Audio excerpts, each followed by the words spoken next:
لا تقوم الساعة حتى تكون 10 آيات الدجال والدخان وطلوع الشمس من مغربها او كما قال عليه السلام۔ درود پاک پڑھیے۔ الصلاۃ والسلام علیک یا رسول اللہ وعلی آلک واصحابک یا سیدی یا حبیب اللہ۔ الصلاۃ والسلام علیک یا سیدی یا شفیع المذنبین وعلی آلک واصحابک یا رحمۃ للعالمین۔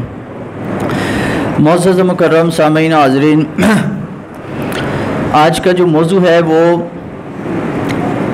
رسول اللہ علیہ السلام کی احادیث کی روشنی میں فتنوں کی پہچان اور فتنوں سے بچنے کا طریقہ۔ جس دور میں ہم موجود ہیں، اپنی وقت کو گزار رہے ہیں، اس کو اگر حدیث رسول علیہ السلام کی روشنی میں دیکھا جائے تو اس کو زمانہ فتن سے تعبیر کیا گیا ہے۔ فتن ایسے زمانے کو کہتے ہیں جس میں آزمائشیں ہی آزمائشیں، یعنی پچھلی مصیبت، آنے والی مصیبت پچھلی مصیبت سے بھی بڑی ہوگی۔ انسان یہی کہے گا کہ یار میں نے جو ماضی میں وقت گزارا وہ بڑا سوکھا تھا، اور اب جو میں وقت گزار رہا ہوں یہ تو پچھلے مشکل اور پریشانی سے بھی بڑی پریشانی ہے۔ حضرت سیدنا حذیفہ بن اسید رضی اللہ تعالیٰ عنہ فرماتے ہیں کہ ہم مسجد نبوی میں بیٹھے تھے اور ہم قیامت کی علامات کا تذکرہ کر رہے تھے، تو ایک دم نبی علیہ السلام اپنے کاشان اقدس سے، اپنے حجرے مبارک سے مسجد نبوی میں ہمارے درمیان جلوہ گر ہو گئے۔ آپ کو معلوم ہے، جن لوگوں نے مسجد نبوی دیکھی ہے، ریاض الجنہ بالکل حضور علیہ السلام کے حجرے کے ساتھ ہی ہے، اور منبر اور حجرے کے درمیان والا حصہ ریاض الجنہ ہے۔ فرمایا ہم وہاں مسجد میں بیٹھے تھے، پرانی مسجد تو یہی تھی اور یہی وہ جگہ تھی جو نبی علیہ السلام جہاں سے آتے جاتے تھے۔ تو فرمایا کہ آقا علیہ السلام جب جلوہ گر ہوئے تو نبی علیہ السلام نے فرمایا لا تقوم الساعة حتى تكون 10 آیات الدجال۔ فرمایا جب تک 10 نشانیاں یہ واضح نہ ہو جائیں، 10 نشانیوں یہ اس کا ظہور نہ ہو جائے، یہ نشانیوں کا، تب تک قیامت قائم نہیں ہوگی۔ اور فرمایا ان میں سے بڑی نشانی ایک جو ہے ظہور دجال ہے، دجال کا خروج ہے، دجال کا ظاہر ہونا ہے۔ نمبر 2 والدخان، اور فرمایا دھواں کا اٹھنا۔ یہ دھواں کوئی عام دھواں نہیں ہوگا، سرخ رنگ کی آندیاں ہوگی جو چلیں گی۔ اور فرمایا وطلوع الشمس من مغربها، اور مغرب سے سورج کا طلوع ہونا۔ ہم روزانہ دیکھتے ہیں کہ سورج مشرق سے طلوع ہوتا ہے، فرمایا مغرب سے سورج طلوع ہوگا، اور یہ آخری رات ہوگی جو اہل ایمان کے لیے توبہ کا دروازہ کھلا ہوگا۔ جب مغرب سے سورج نکل گیا تو توبہ کا دروازہ بند ہو جائے گا۔ تو 10 نشانیوں میں 3 بڑی نشانیاں حضور نے بیان فرمائی ہیں۔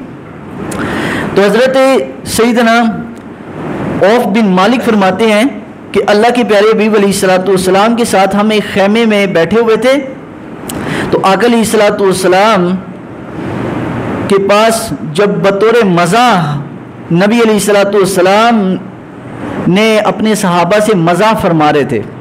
ایک ہوتا ہے مذاق کرنا جس میں جھوٹ بھی شامل ہو، لیکن مزاح ایسی کیفیت ہے جس میں جھوٹ نہیں بلکہ سچ ہوتا ہے، لیکن دوسروں کو مسکرانے اور ہنسانے کے لیے، خوش کرنے کے لیے کوئی بات کہی جاتی ہے۔ جس طرح نبی علیہ السلام کے پاس ایک بوڑھی آئی نا، اس نے عرض کیا یا رسول اللہ میں بھی جنت میں جاؤں گی۔ حضور نے فرمایا بوڑھی تو جنت میں نہیں جائے گی، تو وہ رونے لگ پڑی۔ تو حضور نے فرمایا کہ تو جنت میں جائے گی لیکن جوان ہو کے جائے گی۔ تو یہ تھا حضور کا مذاق فرمانا۔ تو فرمایا حضرت عوف بن مالک فرماتے ہیں کہ نبی علیہ السلام نے فرمایا اے عوف احفظ خلالا 6 بین یدی الساعتی، فرمایا اے عوف میری یہ بات یاد رکھنا، جب تک یہ 6 چیزیں ظاہر نہ ہو جائیں تب تک قیامت قائم نہیں ہو سکتی۔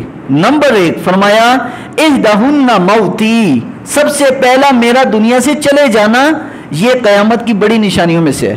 حضور علیہ السلام کا دنیا سے جانا بھی قیامت کی بڑی نشانیوں میں سے ہے، لیکن قیامت کی نشانیاں 3 قسم کی ہیں۔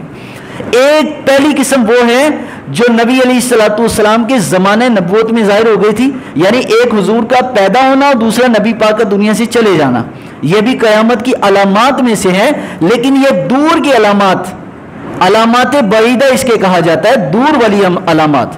ایک ہے حضرت عثمان غنی کا شہادت، یہ اس کو بھی قیامت کی علامات حضور نے گنوایا ہے کہ جب عثمان شہید ہو جائے گا، میری امت پر تلوار، جب تک عثمان دنیا میں ہے میری امت پر جو تلوار ہے وہ میان کے اندر ہے، جب عثمان شہید ہو گئے تو امت سے جو ہے نا فرمایا وہ تلوار نکل جائے گی اور میری امت میں قیامت تک خون خرابہ یہ ختم نہیں ہوگا، چاہے تھوڑا ہو یا زیادہ ہو۔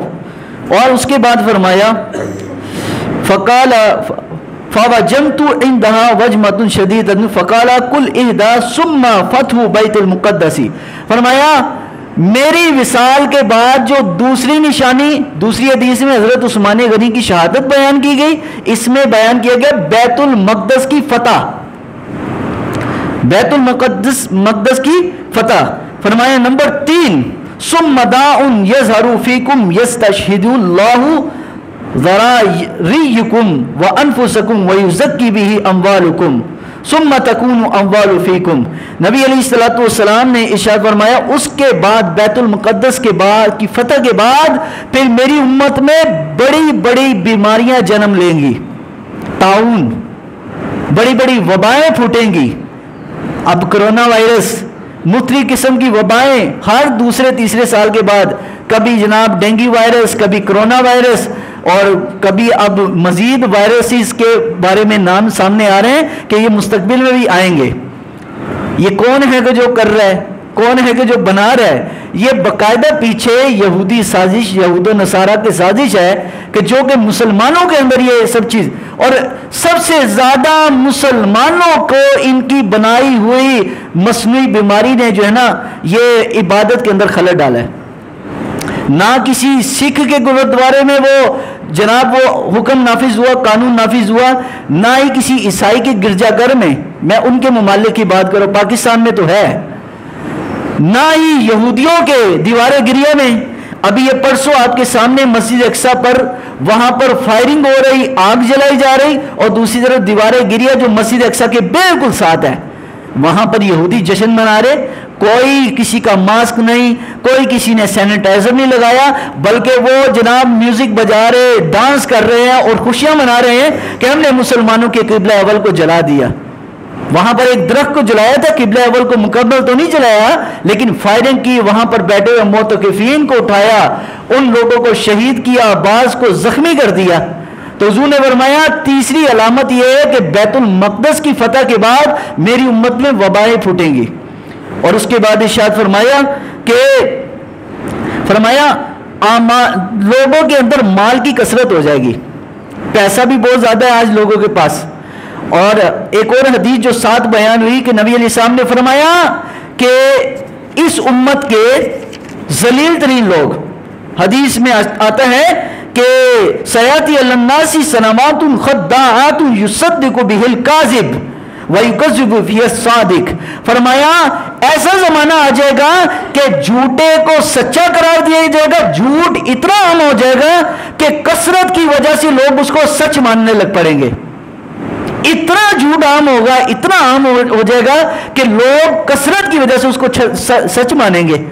اور فرمایا جو سچ ہے اس سچے بندے کو لوگ جھوٹا کہیں گے، اے جھوٹ بول رہا ہے۔ حضور 14 سال پہلے جو فرما گئے کہ لا حاما ولا طائرا ولا سفر، کہ کسی بندے کو کسی سے بیماری نہیں لگ سکتی، آج کا مسلمان اٹھ کے کہتا ہے وہ ہاتھ نہیں ملانا، کیوں بھائی؟ اور حدیث شریف میں پڑھ رہا تھا، میں نے تو سمجھا کہ جیسے ایسے حضور یہ باتیں بیان کر رہے ہیں جس طرح اس زمانے کے بارے میں نبی علیہ السلام کو سامنے اللہ نے دکھایا۔ حضور نے ایک بات واضح کی، اور حدیث شریف میں جو میں نے یہ نشان لگایا، نبی علیہ السلام فرمایا ما وما لم تحکم ائمتهم بکتاب اللہ، فرمایا مسلمان حکمران اس زمانے میں، یہ فتن کے زمانے کی بات کی، زمانہ فتن کے حکمران جو مسلمانوں کے حکمران ہوں گے، فرمایا وما لم تحکم ائمتهم بکتاب اللہ، وہ قرآن مجید کے قانون کو فالو نہیں کریں گے۔ آج ایسا ہے کہ نہیں ہے؟ قرآن مجید کی قانون کو فالو نہیں کیا جا رہا، کیا کس کو کریں گے؟ فرمایا وَيَتَخَيَّرُ مِمَّا أَنزَلَ اللَّهُ إِلَّا جَعَلَ اللَّهُ بَأْسَهُمْ بَيْنَهُمْ، فرمایا وہ اللہ کی کتاب کے قانون کو چھوڑ کر غیروں کے قانون کو اپنائیں گے۔ آج یہی ہو رہا ہے۔ آج جناب افطار پارٹیوں میں، چاہے وہ سیاسی لیول پر ہوں چاہے نچلے طبقے پر ہوں، وہاں پر روش ہوگا، لیکن نماز کے ٹائم ان کو یاد آ جائے گا 6 فٹ فاصلہ رکھنا ہے، ہاتھ نہیں ملانا نماز کے بعد، لیکن ویسے ایک دوسرے سے ملتے بھی ہیں، جفیاں بھی ڈالتے ہیں، جناب سلام بھی کرتے ہیں، بیٹھے بھی ہوتے ہیں، کوئی کرونا نہیں، کچھ بات نہیں۔ یہ کیا بات ہے کہ انہوں نے قانون وہاں سے لیا، مغرب سے لیا۔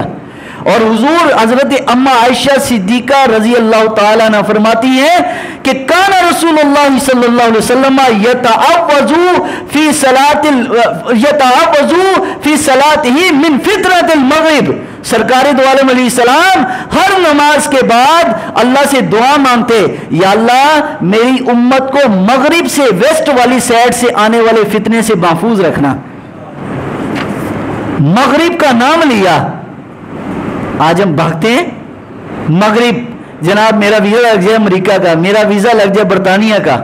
اور بھائی حضور نے تو یہاں تک فرما دیا کہ جہاں پر مسلمانوں کی حکومت نہ ہو ایسے علاقے میں رہنا بھی فرمایا، جس انا بری منہ، میں ایسے مسلمان سے بری ہوں کہ جو ان مسلمان کا وطن چھوڑ کر باہر جا کے رہتا ہے صرف چند پیسوں کی خاطر، چند ڈالروں کی خاطر، اور وہاں پر جا کے رہتا ہے۔ فرمایا کہ جو وہاں پر رہے گا انا بری منہ، میں اس سے بری ہوں۔ تو اس زمانے میں ایسا ہو رہا ہے کہ نہیں ہو رہا؟ اور حضور نے فرمایا کہ اس زمانے میں جب کہ یہ کام بہت عروج پکڑ جائیں گے تو فرمایا کیا ہوگا؟ وَلَمْ يَنْقُصُ الْمِكْيَالَ وَالْمِيزَانَ إِلَّا أُخِذُوا بِالسِّنِينَ وَشِدَّةِ الْمَؤُونَةِ وَجَوْرِ السُّلْطَانِ عَلَيْهِمْ، فرمایا لوگ ناپ تول میں بھی کمی کریں گے، لوگ جناب مارکیٹ سے چیزیں غائب کر دیں گے، ذخیرہ اندوزی کریں گے، لوگ جناب 50 کی چیز ہے تو وہ جناب بلیک میں کر کے 100 روپے کی بیچیں گے۔ حضور نے فرمایا جب یہ حالت ہو جائے تو دیکھ لینا اللہ پھر اس قوم کے اندر اس زمانے میں ظالم بادشاہ کو مسلط کر دے گا۔ اس زمانے کے بارے میں حضور نے ایک ایک پیشن گوئی فرمائی، اور فرمایا جھوٹے کو سچا اور سچے کو جھوٹا، اور فرمایا وَيُؤْتَمِنُ فِيهَا الْخَائِنُ وَيَخُونُ فِيهَا الْأَمِينُ وَيَنْتِقُ فِيهَا الرَّوْبَيْدَةُ قِيلَ وَمَا الرَّوْبَيْدَةُ۔ حضور نے فرمایا اس زمانے میں فرمایا ایماندار اور امانت دار کو خائن کہا جائے گا، اور روئے بیضا وہ بولیں گے، وہ تقریریں کریں گے۔ روئے بیضا کون ہے؟ صحابہ نے پوچھے یا رسول اللہ روئے بیضا کون ہے؟ حضور علیہ السلام کا جملہ سنیے، آقا علیہ السلام نے ارشاد فرمایا روئے بیضا وہ لوگ ہیں، فرمایا قال الرجل الطافتی من امر العامہ، فرمایا قوم کے ذلیل ترین اور کم ترین لوگ، یہ حدیث میں اپنی بات نہیں کہہ رہا، ذلیل ترین قوم کے لوگ فرمایا وہ پوری قوم کے فیصلے کریں گے، قوم کے ذلیل ترین لوگ۔ یہ موجودہ نظام میں آپ جو اوپر بیٹھے ہوئے لوگوں کو اگر دیکھ لیں، ان کا بایو ڈیٹا نکالیں، 1857 سے انگریزوں کے آنے سے قبل یہی لوگ انگریزوں کے کتے نہلانے والے تھے، انگریزوں کے پیچھے بھاگنے والے تھے، انگریزوں نے ان کو زمینیں دی، کسی کو جناب بڑی بڑے درباروں کی گدی نشینیاں دی، کسی کو جناب بڑے بڑے جناب منصبوں پر بٹھایا، اور ان سے وعدے لیے کہ جناب سلطان جو تھا اس زمانے کا دلی کا بادشاہ بہادر شاہ ظفر، اس کے خلاف بغاوت میں ہمارا ساتھ دے دو۔ مسلمانوں کی حکومت یہاں سے ختم کرائی گئی اور انہیں مسلمان غداروں کو ساتھ ملایا گیا جو خائن تھے، بے ایمان تھے، اور حضور نے فرمایا بعد میں آ کر وہ قوم کے فیصلے کرنے والے بن جائیں گے۔ آج ایسا ہے؟ 1857 سے لے کر آج تک کی آپ کہانی پڑھ لیجئے، آپ کے سامنے سب کچھ یہاں ہو جائے گا۔ میں کسی کا نام نہیں لے رہا، لیکن آپ کا کام ہے آپ تحقیق کریں کہ حضور نے ایک ایک چیز بیان کی ہے، اور حضور نے فرمایا امت کی حالت یہ ہو جائے گی کہ امت بکھرے ہوئے تنکوں کی طرح ہو جائے گی۔ تو صحابہ نے عرض کی یا رسول اللہ ہماری کیا تعداد نہیں ہوگی؟ فرمایا تعداد تمہاری بڑی ہوگی، لیکن فرمایا ایمان میں تم اتنے ہلکے ہو جاؤ گے کہ جس طرح بھوکے دسترخوان کو ٹوٹ پڑتے ہیں دنیا کی قومیں تم پر ٹوٹ پڑیں گی. فلسطین میں دیکھ لیجئے 57 اسلامی ممالک سوائے مذمت کے کوئی دوسرا بیان نہیں. ہمارا قبلہ اول ہے جس کو رب نے ارض مقدسہ کہا، پاک سرزمین کہا، اور جس پر حضرت سیدنا عمر فاروق نے اسلام کا جھنڈا گاڑا. پھر اس کے بعد سلطان صلاح الدین ایوبی نے صلیبی جنگوں میں اس کو آزاد کروایا. آج ہم وہی بیت المقدس کا تمام 57 اسلامی ممالک بیٹھ کر صرف تماشا دیکھ رہے ہیں. ہم کہتے ہیں ہم کیا کر سکتے ہیں، ہم کیا کر سکتے ہیں؟ ہماری تو اپنی بڑی مجبوریاں ہیں. ہم نے تو خود ڈالر لینے ہوتے ہیں IMF سے، ہم نے ان کے اشاروں پہ چلنا ہے. ہم باقاعدہ اپنی جناب خارجہ پالیسی ہو، اپنے ملک کے اندرونی معاملات ہو، ہم نے فیصلے باہر سے کرانے. ہم کیسے بیت المقدس کے معاملے میں کھڑے ہو سکتے ہیں؟ لیکن یاد رکھیے حضور نے فرمایا اس زمانے میں مسلمان، اس کے بعد دو آپشنیں بتائی. یا تو فرمایا اپنی بکریاں لے کر اور اپنے بیوی بچوں کو لے کر ایسی جگہ چلا جائے جہاں پر دنیا اس کو کم ملے، یعنی آبادی کم ہو، دور علاقوں میں چلا جائے. فرمایا کیونکہ اس کے بعد جنگوں والے سال شروع ہو جائیں گے. ہم سمجھتے ہیں یہ جنگیں ایسی باتیں ہی ہیں، لیکن حضور نے ایک ایک پیشن گوئی فرمائی. فرمایا فرات، درہ فرات، بخاری شریف میں درہ فرات خشک ہوگا، اور درہ فرات کے خشک ہونے کے بعد اس میں سے سونے کا پہاڑ نکلے گا. ہر مسلمان بھاگے گا کہ یہ میں لے لوں، اور ایک کہے گا میرا، دوسرا کہے گا میرا ہے. حتیٰ کہ فرمایا مثال دی نبی علیہ السلام نے کہ اگر 100 مسلمان آئیں گے فرات کے نکلے ہوئے سونے کے پہاڑ کو سونا لینے کے لیے، تو 99 قتل کر دیے جائیں گے، صرف ایک مسلمان بچے گا. یعنی 99% مسلمان قتل کر دیے جائیں گے. فرمایا اس کے فوراً بعد حضرت امام مہدی کا ظہور ہے. اور فرمایا دجال کی نشانیوں میں سے یہ بھی ہے کہ ممبروں پر علماء دجال کا تذکرہ بند کر دیں گے. آج آپ دیکھ لیں جمعے کا خطبات ہوں، عیدین کے ہوں، یا ویسے مساجد کے بیانات ہوں، دجال کا تو کوئی مولوی نام ہی نہیں لیتا. وہ کہتا ہے یہ تو ایسی قصے کہانی ہے، یہ بڑا دور ہے ابھی ٹائم. لیکن پتہ نہیں ہے، کیا پتہ قریب لگ گیا ہو. اور یہ صرف آخری جو حضور نے اس کی الارمنگ سچویشن بتائی ہے، نشانی، وہ کیا ہے کہ فرات، درہ فرات عراق کے اندر ہے. آپ نیٹ کے اندر سرچ مار کے چیک کر لیں کہ اس کا پانی کتنا رہ گیا ہے. صرف 2 فٹ پانی رہ گیا درہ فرات کا. اچھا، کئی لوگ اس حدیث کا حوالہ دیتے ہیں کہ جی وہ بحر مردار ہے، اس سے مراد بحر مردار، اس سے مراد نہیں، بحر مردار یاجوج ماجوج والی حدیث میں ہے کہ جب یاجوج ماجوج آئیں گے تو بحر مردار میں پہلا گروہ آئے گا تو پانی ہوگا، دوسرا آئے گا تو وہ کہے گا یہاں کبھی پانی تھا کہ نہیں تھا. لیکن درہ فرات کے بارے میں فرمایا اس میں سے سونے کا پہاڑ نکلے گا. اس کے بعد حضرت امام مہدی حج اکبر ہوگا، امام مہدی کا ظہور ہو جائے گا. اس سے پہلے عرب کا ایک بادشاہ مرے گا، بادشاہ کے مرنے پر بیٹوں میں آپس میں لڑائی ہوگی. حتیٰ کہ فرمایا کہ خیبر تک، مدینہ منورہ سے خیبر کوئی زیادہ دور نہیں ہے، قریب ہے بالکل. فرمایا خیبر تک یہودی آ جائیں گے یہاں پر. جس سرزمین سے نبی علیہ السلام نے 1400 سال پہلے فرما دیا تھا صحابہ کو دنیا سے جاتے وقت، فرمایا میری وصیت ہے یہود و نصارہ کو جزیرہ نما عرب سے نکال دو. لیکن آ کر بالآخر انہی کو اسرائیل فلسطین کے اندر بسایا گیا. یہ عرب کی پٹی جہاں سے حضور نے ان کو نکالا. اب ان کی مزید جو ہے یہ آگے بڑھنے کی پیش قدمی کی کوشش ہے کہ ہم نے مسجد اقصیٰ تو لے لی ہے، لیکن گریٹر اسرائیل بنائے تاکہ ہمارا جو مسایہ ہے دجال وہ آئے اور ہماری ایک دوبارہ دنیا پر حکومت قائم ہو. لیکن وہ ایک چیز تلاش کر رہے ہیں. حضور نے فرمایا آخری زمانے میں وہ تلاش کریں گے تابوت سکینہ، جس کا تذکرہ رب العالمین نے پہلے سپارے میں کیا ہے. تابوت سکینہ جس کے اندر انبیاء اکرام کے تبرکات، حضرت موسیٰ علیہ السلام کا عصا ہے، حضرت سلیمان علیہ السلام کی انگوٹھی ہے، حضرت سیدنا ہارون علیہ السلام کی پگڑی ہے، اور دیگر انبیاء کے بعض کے حضرت یوسف کا کرتا ہے، بیچ میں انبیاء کی تصاویر ہے، اور ان کے مختلف تبرکات اسی ایک بکسے میں موجود ہیں. اور بنی اسرائیل حضرت سلیمان علیہ السلام کے دور میں جب بھی جنگ کے لیے جاتے تھے اس تابوت کو سامنے رکھ کے اللہ سے دعا مانگتے، اللہ ان کو فتح دے دیا کرتا تھا اس کی برکت سے۔ اب وہی تلاش یہودی کر رہے ہیں کہ ہمیں یہ دوبارہ مل جائے اور ہم اس کو سامنے رکھ کے دعا مانگے اور ہمیں اللہ تعالیٰ فتح دے، لیکن وہ تو کہتا ہے ہمیں مسایہ فتح دے گا، ان کا تو عقیدہ مسایہ دجال پر ہے نا، وہ کہتے ہیں ہمیں وہ فتح دے گا، اس کی برکت سے ہم آگے جائیں گے اور ہماری دنیا میں نیو ورلڈ آرڈر ایک نئی حکومت قائم ہوگی۔ لیکن مسلمان آج کا سویا ہوا ہے، کہتے ہیں یار یہ تو مولویوں کی قصے کہانی ہے، اس میں نہ پڑھو، لیکن یہ یاد رکھیے یہ بالآخر ہونا ہے۔ تو فرمایا اس زمانے میں فرمایا ملک شام تباہ ہو جائے گا۔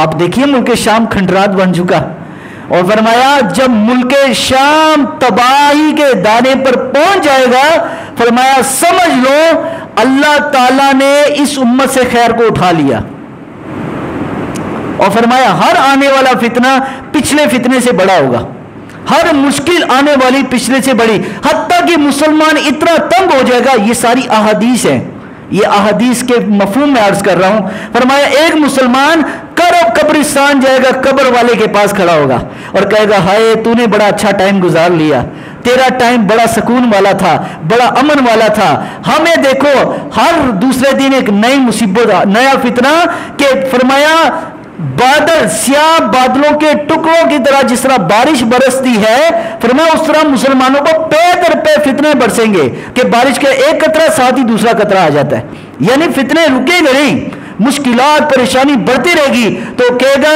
کاش کہ میں تیری جگہ اس قبر میں ہوتا تو آج میں بڑے سکون میں ہوتا۔ تو یہ جو حضور نے پے در پے بتائے ہیں یہ مشکلات بڑی کٹھن مشکلات ہیں آگے، اور فرمایا کہ دجال کی آمد سے قبل امام مہدی پھر جو ہے اللہ رب العالمین کے نام پر جہاد کریں گے، ایک اسلامی نظام نافذ کریں گے، اور پوری دنیا کے مسلمان اور پورے دنیا کے اولیاء ابدال، جو آج تک ابدال ایک جگہ اکٹھے نہیں ہوئے، ایک جگہ اکٹھے نہیں ہوئے، ایک جگہ اکٹھے ہو کر امام مہدی کے ہاتھ پر بیعت کریں گے، اور فرمایا حضرت امام مہدی 3 حصے بنائیں گے لشکر کے، اور پہلا لشکر جا کے لڑے گا دجال کی فوج سے، حتیٰ کہ وہ بھی ختم شہید ہو جائے گا، دوسرا جا کے لڑے گا وہ بھی شہید ہو جائے گا، تیسرے میں جب امام مہدی جائیں گے اللہ تعالیٰ فتح عطا کرے گا، اور القدس کے اندر ایلیا، القدس جو اس کا حضور کے زمانے میں ایلیا نام تھا، فرمایا وہاں جا کے جھنڈا لگائیں گے۔ فرمایا امام مہدی کے ساتھ کون ہوگا؟ فرمایا مشرق کی طرف سے آئی ہوئی فوجیں ہوں گی۔ اب مشرق کی طرف سے مدینہ منورہ سے اگر مشرق کی سائڈ دیکھے جائیں تو یہ پاکستان کا اور افغانستان کا حصہ بنتا ہے۔ اب دیکھیں یہ اللہ کا کیا نصیب ہے، اللہ کس کو یہ نصیب کرتا ہے، یا پاکستان کے لوگ ہوں گے یا افغانستان کے ہوں گے، لیکن ان دونوں میں سے ایک کے لوگ ہوں گے جو حضرت امام مہدی کے ساتھ کھڑے ہو کر بیت المقدس کو فتح کریں گے۔ یہ تیسری باری ہوگا، 2 باری فرمایا حضرت عمر فاروق اور صلاح الدین ایوبی کے دور میں ہو چکا، لیکن اب تیسری باری صرف امام مہدی کریں گے۔ بہرحال اللہ تعالی ہم سب کو اس دور کے فتنے سے محفوظ رکھے، کیونکہ اس دور میں فرمایا کہ مسلمان صبح کو کلمہ پڑھنے والا ہوگا، شام کو اس کا ایمان نکل جائے گا، اتنے فتنے شدید ہوں گے، یا کوئی زبان سے بات ایسی نکالے گا کہ اس کا ایمان نکل جائے گا، یا ظالم کے ساتھ دے دے گا، ظالموں کے ساتھ کھڑا ہو جائے گا، اس کی حمایت کر دے گا، جس کی وجہ سے اللہ ایمان سلب کر لے گا۔ اس لیے اس دور میں بچاؤ کا طریقہ یہ صبح و شام اللہ تعالیٰ کا اور نبی صلی اللہ علیہ وسلم اللہ کی شہادت، اللہ تعالیٰ کی توحید کی شہادت، نبی پاک کی رسالت کی گواہی، یہ اپنی زبان سے صبح و شام پڑھتے رہے تاکہ ہمارا ایمان محفوظ رہے۔ اگر ہم چاہتے ہیں دنیا میں یہ شہروں میں رہ کر اپنا ایمان محفوظ رکھنا تو صبح و شام اپنا تجدید ایمان کرتے رہیں، اور اپنے بچوں کو بھی آنے والے فتنوں کے بارے میں جو احادیث طیبہ میں حضور نے پیشن گوئی کی ہے اس کے بارے میں بتائیں۔ اللہ تعالیٰ ہم سب کا ایمان محفوظ رکھے اور فلسطین کو جلد سے جلد اللہ تعالیٰ آزادی عطا فرمائے۔ وآخر دعوانا الحمدللہ۔ کیا یہ جو آج کے معاشرے میں، عرب معاشرے میں جی جی ہندوؤں کو جگہ دی ہے، مذہبوں کے لیے عرب کو اس معاشرے میں، جی جی حضور پاک صلی اللہ علیہ وسلم کی کوئی اس بت پرستی کے حوالے سے کوئی حدیث ہے؟ جی جی حدیث شریف ہے۔ نمبر 2 تو ایک چیز اور بیماری جو کہ عرب میں اللہ تعالیٰ نے عذاب کے طور پہ بھیجنی ہے اور ہر جگہ پہ لاشیں بچھی ہوگی، پڑی ہوگی، ایک دنیا جب آئے گی دور سے تھکی آئی بیٹھنے کی کوشش کرے گی، اس کو بیٹھنے کی جگہ نہیں ملے گی، تھک تار کے جب گرے گی وہ بھی لاش ایسے ہی ایسے یہ جو بتا رہی ہے حدیث شریف ہے، یہ پہاڑ کے بارے میں یہ ہے کہ وہ اس کی لالچ میں جائیں گے اور آپس میں عرب لڑیں گے آپس میں، حتیٰ کہ وہ اس قدر عرب والے مر جائیں گے، یعنی ان کی موتیں اس قدر جو ہے نا کثرت سے ہوں گی کہ حضور نے فرمایا وَيْلٌ لِلْعَرَبْ مِنْ شَرِّ قَدِ اقْتَرَبَ، کہ عرب کے لیے بربادی ہے۔ وجہ یہ ہے کہ عرب کی زبان میں قرآن اترا، عرب کی زبان میں احادیث ہیں، انہوں نے پڑھ کر بھی، لکھ کر بھی، سمجھ کر بھی اس پر عمل نہ کیا۔ ہم تو اجمی ہیں نا، ہم میں سے تو علماء ہیں بعض کہ جن کو قرآن مجید احادیث کے ترجمے تشریح آتی ہے، لیکن عربیوں کی تو اپنی لغت میں تھی۔ تو حضور نے فرمایا یہ عرب لوگ آخری زمانے میں بڑی بڑی عمارتیں بتائیں گے، یہ اسی کتاب میں حدیث ہے، ابن ماجہ ہے، یہ اسی کتاب میں حدیث ہے، بڑی بڑی عمارتیں بنائیں گے اور ایک دوسرے پر فخر کریں گے۔ اور فرمایا عرب جزیرہ نما عرب میں دوبارہ بت پرستی شروع کرائیں گے، یہ شروع ہو جائے گی۔ تو ابھی دبئی والوں نے بھی دے دیا، اب بہت بڑا مندر، دنیا کا سب سے بڑا مندر دبئی والوں نے جگہ الاٹ کی، باقاعدہ وہاں پر جا کر انہوں نے اس کے جناب اس کی پوجا، جس طرح وہ ان کا انداز ہے ہندوؤں کا، ان کے پنڈتوں کے ساتھ گئے۔ اور سعودی عرب بھی باقاعدہ اپنا جناب زمین دینے کو ہے، لیکن یہ یاد رکھیے ان کے بارے میں فرمایا وَيْلٌ لِلْعَرَبْ، وَيْلٌ لِلْعَجَمْ نہیں کہا، اجمیوں کی بربادی نہیں کہا، فرمایا عربیوں کی بربادی ہے اس کی کہ جو قریب وقت آ چکا ہے۔ تو یہ اب وقت قریب ہے، یہ آپس میں لڑ لڑ کے مریں گے، ان کے بادشاہت کے معاملے میں ان کی لڑائی ہوگی، اور حتیٰ کہ اس کے فوراً بعد ہی امام مہدی کا ظہور ہے۔ اب یہ اس کو کتنے سال لگتے ہیں، سال کا ٹائم فریم حضور نے نہیں بتایا، نشانیاں بتا دی ہیں۔ اب چاہے اس میں 20 سال لگے، 10 سال لگے، کیونکہ میں کسی چیز کا دعوے دار نہیں ہوں، میں تو وہی بتاؤں گا جو حضور نے پیشن گوئیاں کی ہیں۔